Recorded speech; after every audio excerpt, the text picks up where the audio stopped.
महाराष्ट्र में लोकसभा चुनाव के पहले चरण में 5 सीटों पर मतदान होगा, जिसमें एक महत्वपूर्ण सीट है गढ़चिरौली। कहा जाता है कि महाराष्ट्र की 48 लोकसभा सीटों में से 47 लोकसभा सीट की चुनौती एक तरफ और गढ़चिरौली की चुनौती एक तरफ, क्योंकि ये जिला नक्सल प्रभावित है। हालांकि महाराष्ट्र पुलिस के जवान या हमारे C60 कमांडो चुनाव गणतंत्र की जगह लोकतंत्र हावी हो और लोग मतदान करें, इसलिए सदा तत्पर रहती है। गढ़चिरौली पुलिस की क्या तैयारियां हैं, कमांडोज किस प्रकार से काम करने वाले हैं, अतिरिक्त पुलिस फोर्स किस प्रकार से काम करेगी, इन तमाम विषयों पर, पहलुओं पर बात करने के लिए हमारे साथ गढ़चिरौली जिले के SP नीलोत्पल जी हैं। सर, स्वागत है आपका ABP न्यूज पे। धन्यवाद सर। सबसे पहला सवाल कि लोकसभा चुनाव का पहला चरण महाराष्ट्र में और गढ़चिरौली में ही मतदान होगा 19 तारीख को, किस प्रकार की तैयारियां हैं गढ़चिरौली पुलिस की?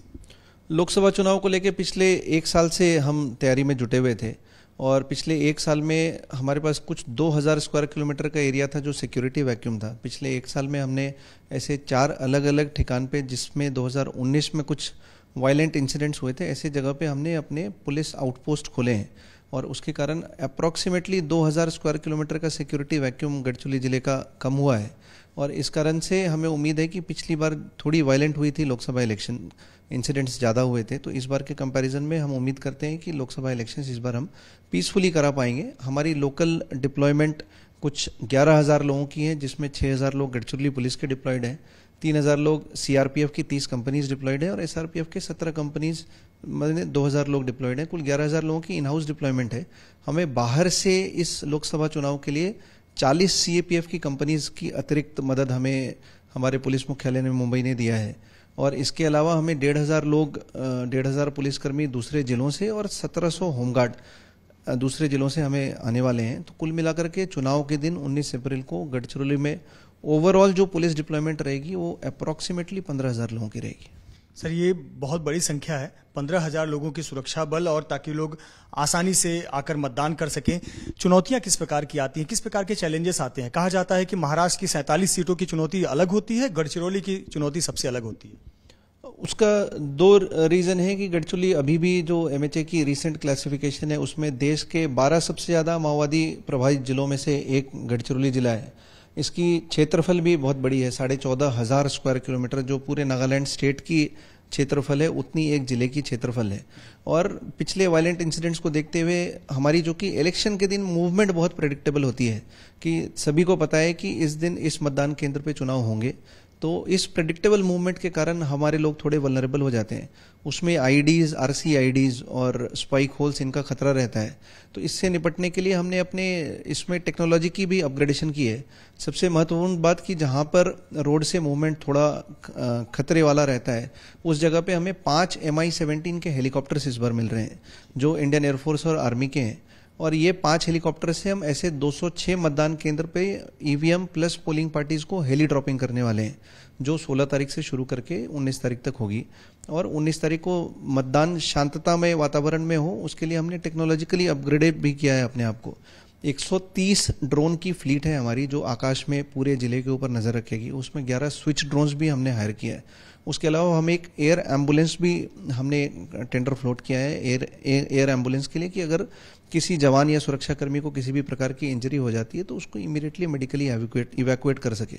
तो ये सब तैयारी पिछले 6 महीने से चल रही है, जिससे माओवादियों के तरफ से जो चैलेंजेस सिक्योरिटी फोर्सेस को होते हैं उसको जितना कम से कम किया जा सके।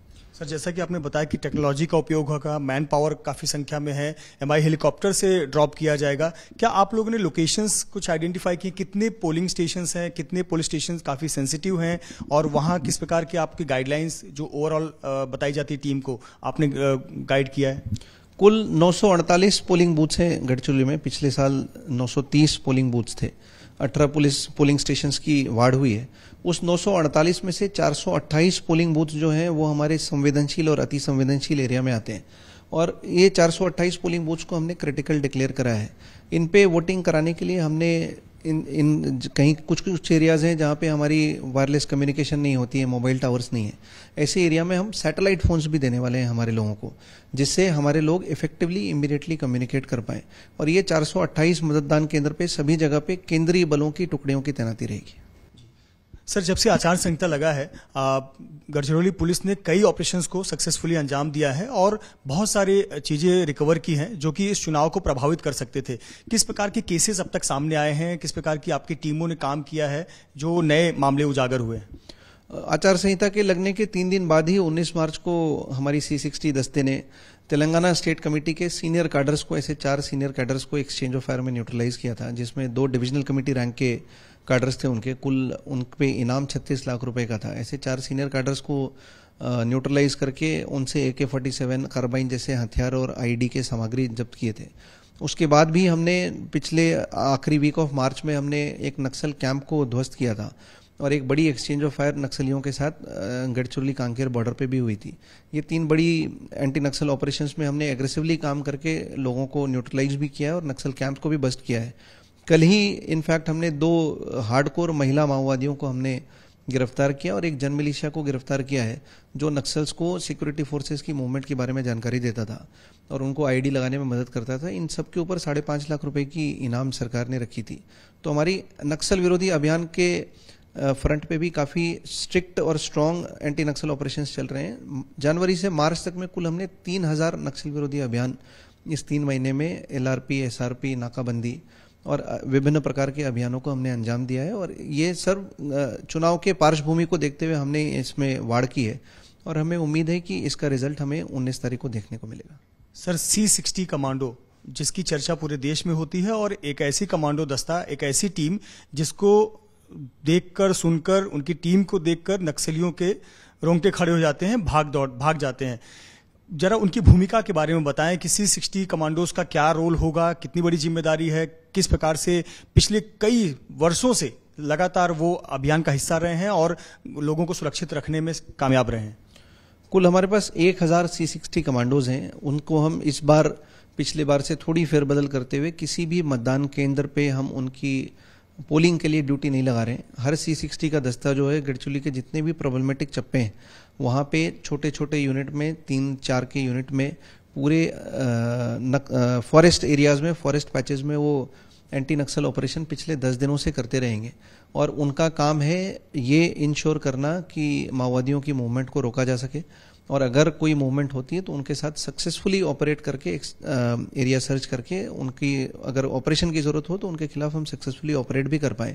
और सभी C60 की प्लेसमेंट हम ऐसे कर रहे हैं कि 1 से 1.5 घंटे में कहीं पे जरूरत पड़ती है तो कोई ना कोई C60 की दस्ते हमारे लोकल सिक्योरिटी फोर्सेज और बाहर से आई हुई CAPF की मदद के लिए हमारे पास आएगी।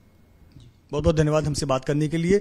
गढ़चिरौली जिले के SP निरोत्पल जी, जिन्होंने बताया कि किस प्रकार की तैयारियां गढ़चिरौली पुलिस की है, साथ ही साथ सेंट्रल सिक्योरिटी एजेंसी से भी मिलकर काम किया जा रहा है और ये सुनिश्चित किया जाएगा कि गढ़चिरौली में गणतंत्र नहीं, सिर्फ और सिर्फ लोकतंत्र की जीत होगी। कैमरामैन योगेंद्र गुप्ता के साथ मृत्युंजय सिंह, ABP न्यूज, गढ़चिरौली।